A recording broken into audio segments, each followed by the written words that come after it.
Hello and welcome back. I'm Jess and I like to read. I read a few genres, however, romantasy is what has my heart. In today's video, we are going to be talking about our June hopefuls. So these are books that I am just kind of wanting to get tackled for the month of June. And again, very heavy emphasis on the hopeful part because I'm a mood reader, so sometimes I will kind of swap out what I'm actually feeling. Without further ado, let's get into it. I have been dying to read this book, The Book of Azrael by Amber V. Nicole. I have had this on my TBR for far too long. It is time to read it. I have heard so much about our FMC Diana in this, how she is the morally gray one. Yeah, so I fear I do need to see what the hype is. It is a little bit chunky. It's over 500 pages, so I think that's kind of why I've been putting it off. It's not complete. I think there's a fourth book coming out, but it's supposed to be like an 8-book series is what I think I've heard from people talking about this, but the more the merrier. Yeah, but this is book 1 in the Gods and Monsters series,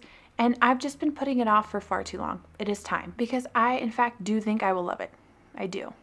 This sounds like everything I want and more, so this is very high up on the hopeful list. Next up, we have Heavenly Bodies by Imani Iriu. I have been wanting, again, to read this for a really long time. This has prophecies, this has fate, and what I've seen of people doing reading vlogs of this is that there's a little bit of a plot twist at the end. Yeah, I would like to read this. This is one of the more new books to my collection that I have been wanting to read, but again, I'm feeling very ambitious for this month. I've read consistently the last few months, like 10-ish books, so I do feel pretty confident, and I think this is just under 500 pages, so not too bad. I feel pretty confident that this one will also get read this month. Next up, I'm kind of stepping out of my comfort zone a little bit. Emily Henry. I have not read a single Emily Henry book. I honestly haven't read contemporary romance in a long time. The last book I think I read was Wild Side by Elsie Silver, and I kind of did like a soft DNF. I'm going to pick it back up one day, someday. I just got a little bored with it. How am I supposed to like obsess over the plot of the story when I've just gone from reading books where their life is literally hanging on by a thread and our main character has to save people, save themselves, save their love interest? But I digress. I'm going to give this a try. I am excited. I feel like I've been reading so many fantasy romance books that my brain is just tired. And every time I start a new fantasy romance book or series, it just uses so much of my brain and it uses so much of my brain power. So we're going to throw in a little variation to see how that helps. Like I said, I've never read an Emily Henry book before. I have Happy Place. We're going to try it. We're going to give it a go. It's under 400 pages. I mean, it is skinny.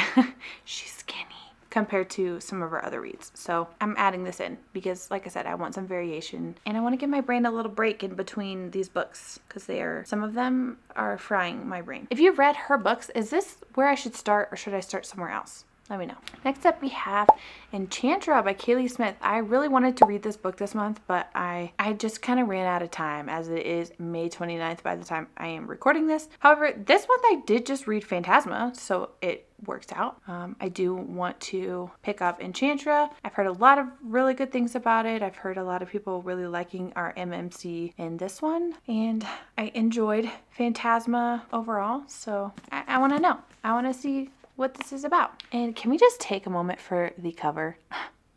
Purple's my favorite color, so yeah, she's a pretty one. Next up is A Chunky Girl, Nocticadia by Carrie Lake. This I heard is getting traditionally published, and so I don't know when that is going to happen.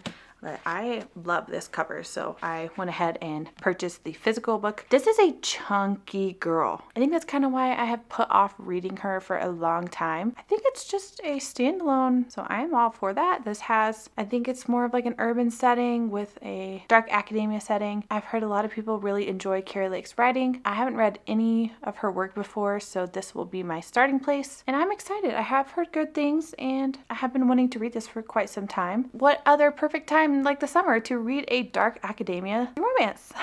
And I'm really hoping that we can get to it because it is pretty highly anticipated for myself, and it's just under 700 pages. We've got some big books we're going to be reading this month. Like I said, pretty ambitious. Next up, we have Butcher and Blackbird by Brynne Weaver, Ruinous Love Trilogy. I haven't read any of her work before. I do hear a lot of people talking, and I have heard good things about this book and this series in general, and I really want to pick it up. I just finished reading Lights Out, and I think it might be kind of similar, dark romance, and I think there is some comedic aspect to it as well. And I really enjoyed Lights Out. I am excited. So I figured I would pick this up because I think it might have some kind of similar themes, and check it out for myself and see what we think. This book I will probably read first. I started this book series in May, and then I kind of jumped around to other things, but I really want to get back into it. This is Lady of Shadows. This is the second book in the Lady of Darkness series, and I really am loving the way this is going. I love Lady of Darkness. Loved. That was amazing. And I just love Melissa K. Rourke's writing in general. If you've seen any of my other videos, then you might know I am a die-hard fan, ride or die fan for Melissa K. Rourke's writing. She can do no wrong in my eyes. She is an auto-buy author, one that whatever she writes, I'm gonna read. So, like I said, second book in the series, and I need to know where we're going with the rest of the story. I think there's 5 books in total, which is amazing. But this book, also chunky, just a little under 600 pages. So, we got a lot of reading to do this month. We really do. So we have quite a bit of reading to do for the month of June, and that's okay. We have 7 books so far picked. That also does not include, I have a series on my TikTok page where every Thursday I put my physical TBR book names into Wheel of Names and spin the wheel, and then that is what picks my read for that week. So I'm gonna include this one. I actually just picked today, A Dark and Drowning Tide by Allison Saft, but if you want to see more of that, I'll link my TikTok page, and you can go check out what other books that I have read and what books are on my TBR. That's 8 books alone right there, and that's not including all the TBR Thursday. We are going to be a little busy. Hopefully I can listen to audiobook on some of those ones that are not going to require a lot of brain power. Most of them will, because they are fantasy romance. But maybe like Emily Henry I can listen to. If you like these kinds of videos, then please make sure you like and subscribe. Stay a while, hang out, yap about books with me. That's what we like to do here. And if you're watching this video, then I would assume that you do too. It's okay, girl. Until next time, I will see you in the video next week.